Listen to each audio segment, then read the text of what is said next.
आपके अपने YouTube channel ज्ञान की रफ्तार में आप सभी का स्वागत है। जैसा कि आप सभी को पता है कि लेखपाल की भर्ती 2022 आई हुई है और उसके फॉर्म भी भरे जा रहे हैं, लेकिन बहुत सारे स्टूडेंट्स के ये डाउट आ रहे थे कि सर बताइए मेरे पेट में बहुत कम नंबर हैं, मैं फॉर्म भरूं कि ना भरूं, एडमिट कार्ड नहीं आया तो क्या होगा। तो आज हम इस बारे में बात करेंगे। यदि आपका भी ये डाउट है तो वीडियो में लास्ट तक बने रहिएगा, ये सारे डाउट्स आज आपके क्लियर हो जाएंगे। तो चलिए हम बात करते हैं एक नोटिफिकेशन की, जिसमें कुछ बातें लिखी हुई हैं कि मुख्य परीक्षा हेतु परीक्षा फीस शुल्क का भुगतान केवल मुख्य परीक्षा हेतु शॉर्टलिस्ट किए गए अभ्यर्थियों द्वारा ही अलग से किया जाना होगा।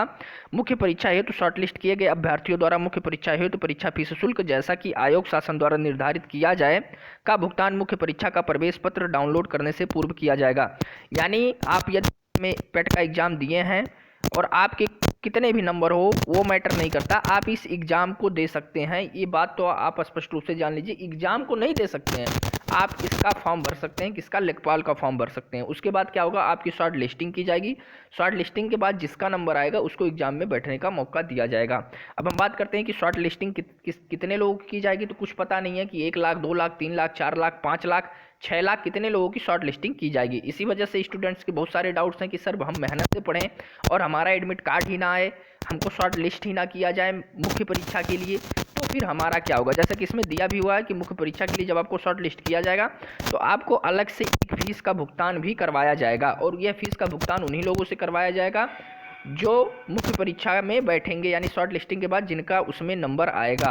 उसके पहले बस 25 रुपये का शुल्क देके आपको बस एग्जाम, लेखपाल के एग्जाम का फॉर्म भर देना है। आपको नहीं पता कि आपका नाम आने वाला है एग्जाम के लिए, मुख्य परीक्षा के लिए या नहीं, तो आपको करना क्या है। यहाँ कुछ चीज़ें आपके सामने दी हुई हैं, स्पष्ट रूप से आप जान लीजिए। इसी में रिलेट करके समझा दूंगा, आपके पूरे डाउट क्लियर हो जाएंगे कि आपको फॉर्म भरना है कि नहीं भरना है, आपको क्या करना है। तो देखिए, ऊपर के 3 सब्जेक्ट दिए हुए हैं, सामान्य, हिंदी, गणित और सामान्य ज्ञान।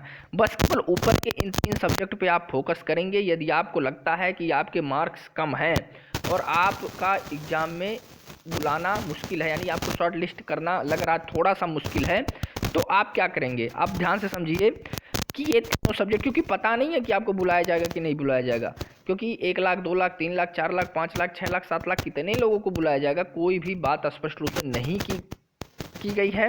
तो आपको क्या करना है कि 3 सब्जेक्ट पे बहुत ज़्यादा फोकस करना है पहले स्टार्टिंग में, यानी सामान्य, हिंदी, गणित और सामान्य ज्ञान। इसको आप पढ़ डालिए।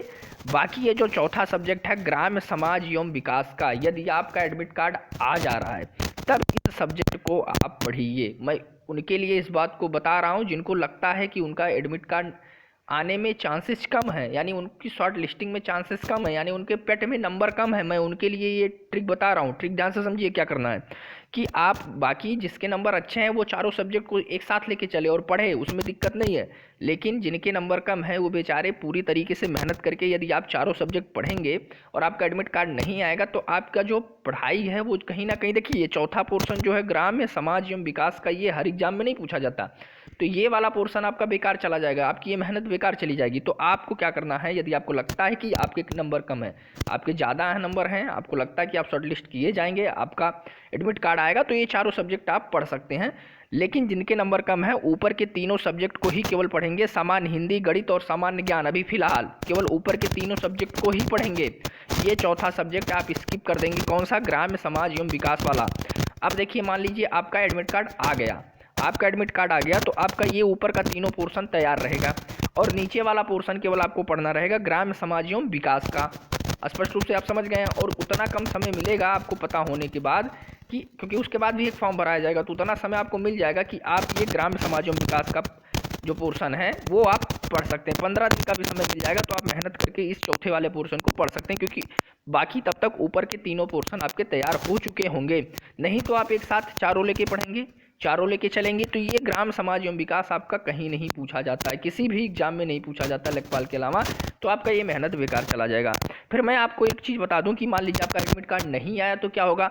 तो आपने केवल ऊपर के 3 सब्जेक्ट पढ़ रखे हैं, कौन से पढ़ रखे हैं, यानी सामान्य, हिंदी, गणित और सामान्य ज्ञान ही आपने पढ़ रखा है, आपने ग्राम समाज एवं विकास को टच ही नहीं किया है, तो ऊपर के 3 सब्जेक्ट आपने पढ़ रखे हैं। तो किसी ना किसी कॉम्पिटेटिव एग्जाम में ये तीनों सब्जेक्ट, मान के चलिए हर कॉम्पिटेटिव एग्जाम में लगभग पूछे जाते हैं ये तीनों सब्जेक्ट, तो ये आपका बेकार नहीं जाना है आपकी पढ़ाई। बाई चांस आपका एडमिट कार्ड नहीं आता है तो भी ये तीनों पोर्शन आपका तैयार रहेगा, सामान्य, हिंदी, गणित और सामान्य ज्ञान। ये हर एग्जाम में, कोई भी कॉम्पिटेटिव एग्जाम आप उठा के देख लीजिएगा, वनडे एग्जाम में पूरा सिलेबस का सिलेबस सेम रहेगा और आपका एग्जाम में थोड़ा बहुत सिलेबस इधर उधर हो सकता है, लेकिन ये तीनों सब्जेक्ट तो निश्चित रूप से पूछे ही जाते हैं। तो आपकी मेहनत भी बेकार नहीं जाएगी, क्योंकि आपने चौथा वाला पोर्शन टच ही नहीं किया, यानी ग्राम समाज एवं विकास का आपने सब्जेक्ट जो था, आपका जो विषय क्षेत्र था, उसको आपने पढ़ा ही नहीं। आपने केवल ऊपर तीनों वाले को पढ़ा। आपका एडमिट कार्ड नहीं आया तो भी आपको दिक्कत नहीं होगी, क्योंकि आपकी तैयारी दूसरे जगह काम में आ जाएगी।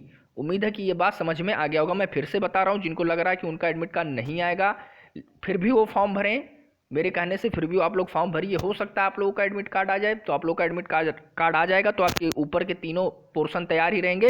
चौथा वाला आप आसानी से तैयार कर लीजिएगा एडमिट कार्ड आने के बाद। और मान लीजिए आपका एडमिट कार्ड नहीं आया तो भी आपकी मेहनत बेकार नहीं जाएगी, क्योंकि आपने केवल ऊपर के तीनों पोर्शन को ही तैयार किया है। जिसको लग रहा है कि वो निश्चित तौर पर शॉर्ट लिस्ट किया जाएगा, उसका एडमिट कार्ड आएगा, वो चारों सब्जेक्ट लेके एक साथ सकता है। मैं ये नहीं कह रहा हूँ कि आप पहले 3 पढ़िए फिर 1 पढ़िए, आप चारों सब्जेक्ट एक साथ लेके पढ़ सकते हैं। यानी ग्राम समाज एवं विकास का भी आप लेके पढ़ सकते हैं। यदि आपको लगता है कि आपका शॉर्ट लिस्ट किया जाएगा, आपका एडमिट कार्ड आएगा। मैं उनके लिए बात बताया हूँ जिनको ये लगता है कि उनका एडमिट कार्ड आने में थोड़ा सा डाउट है, या पता नहीं एडमिट कार्ड आएगा या नहीं आएगा।